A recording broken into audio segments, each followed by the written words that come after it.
That wildfire in Ocean County is still burning as we speak. Firefighters are waiting to see if this weekend rain could be helpful to them. The longer it stays closed, the more impact it's going to have on everyone, especially now it's summertime up here. The opening of I-80 delayed. Sinkhole repairs will take longer than expected. Business owners are worried if they can make it through this summer. U.S. and world leaders and thousands of the faithful gather to attend funeral services for Pope Francis today. Thank you very much for joining us here on News 12 on this Saturday, April the 26th. I'm Della Cruz. We are beginning with Pope Francis, who served for 12 years before dying last Monday.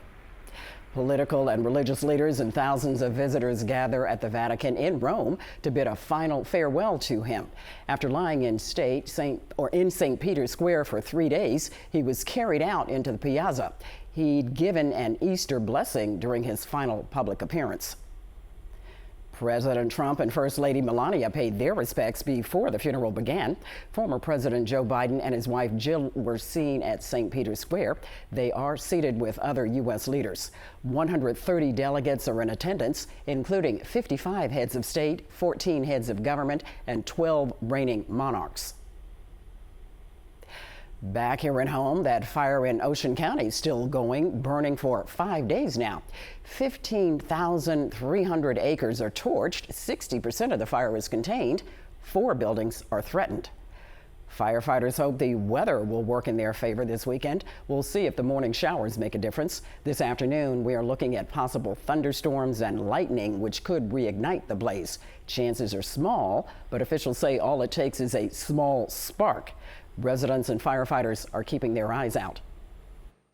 No, we're like asking ourselves when it's going to rain for sure. We're praying we get a good soaking, something decent enough to put out whatever embers are still floating around. Sunday's weather may be an issue. Wind gusts are expected for the morning and the afternoon. And let's check in and talk about how high or fast they could be, Radek. Yeah, this is definitely going to be a little bit of good news and a little bit of not so good news because of that wind. But we will take the downpours where we can get it for sure. So we are on Storm Watch here talking about the 50-50 weekend. We are talking about some rain today. It is dry on Sunday, but for this afternoon, we will have some heavy downpours with maybe a thunderstorm containing some gusty, maybe damaging wind gusts, and then we get into the impact. It's going to be some ponding and wet roadways, so take it slow, but it's not an all-out washout. There will be some breaks in the rain, but we will be looking at those downpours on that satellite and radar. Temperatures this morning are starting off in the 60s, so it is a mild start, but a wet start, so you will definitely need the rain jackets and umbrellas throughout the day today. And as we look at that hour-by-hour forecast, it does bring us to a chance of those showers and thunderstorms this afternoon.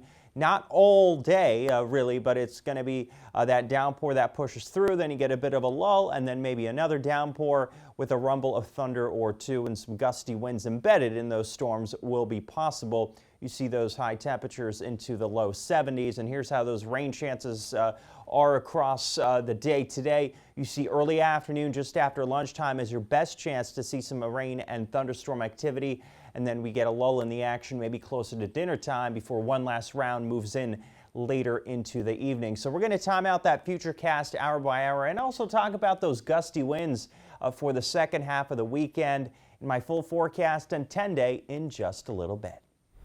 Thank you, Radek.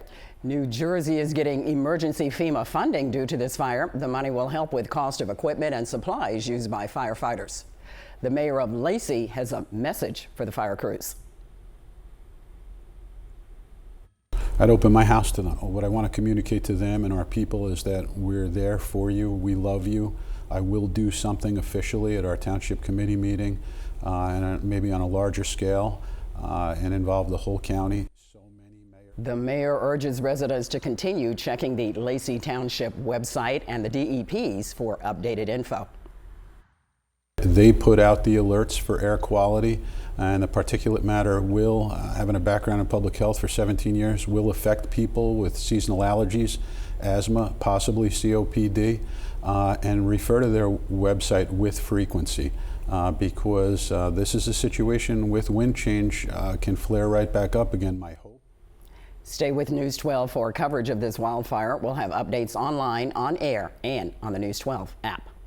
Fire breaks out at 2 separate homes last night in South Bound Brook. It happened around 7 p.m. Crews were called as the fire grew. It took 2 hours to put out.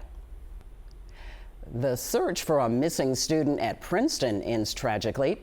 23-year-old Lauren Blackburn of Indiana hadn't been seen since last Saturday. His body was discovered at Lake Carnegie Friday. No word yet on the cause of death. Tough news for businesses along I-80. The state DOT says sinkhole repairs are taking longer than expected. News 12's Tom Krasnowski found out the impact is already being felt in Lake Hopatcong.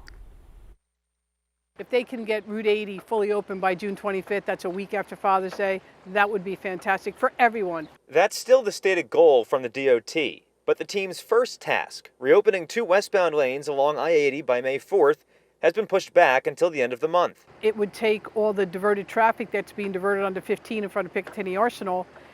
That would not be there. Lisa Palanchi is the COO of Camp 6, which oversees water sports, mini golf, and dining along Lake Hopatcong.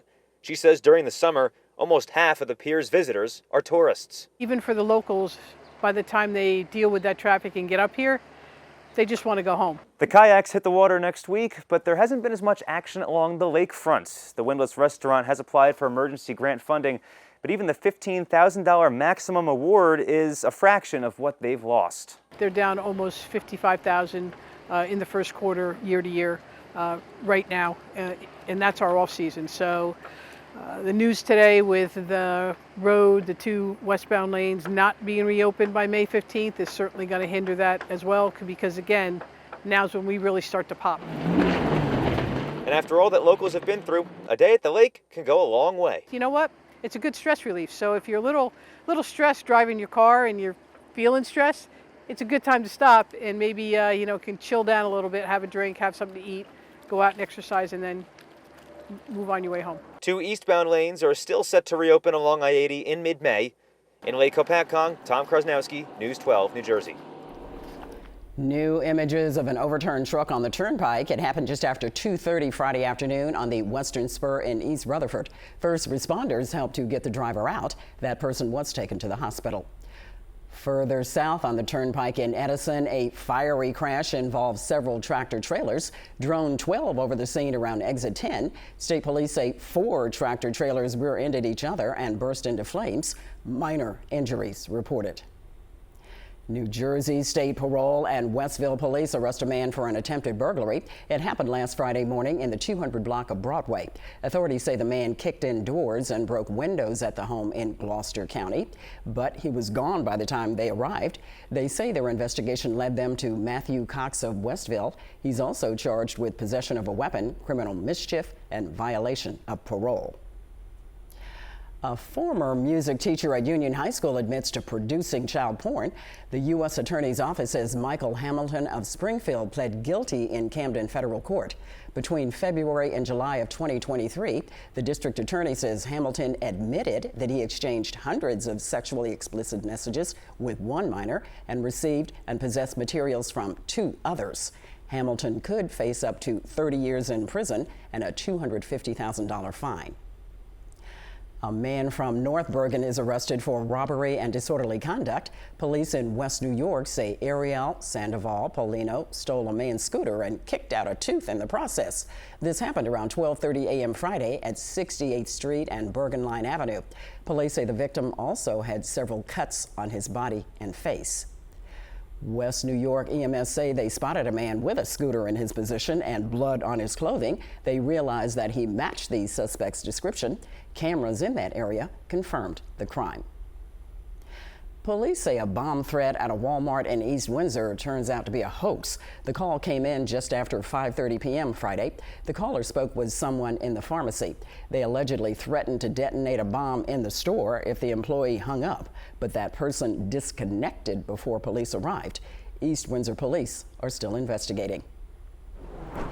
An Ocean County family sees their home destroyed in a fire. How neighbors are offering a helping hand.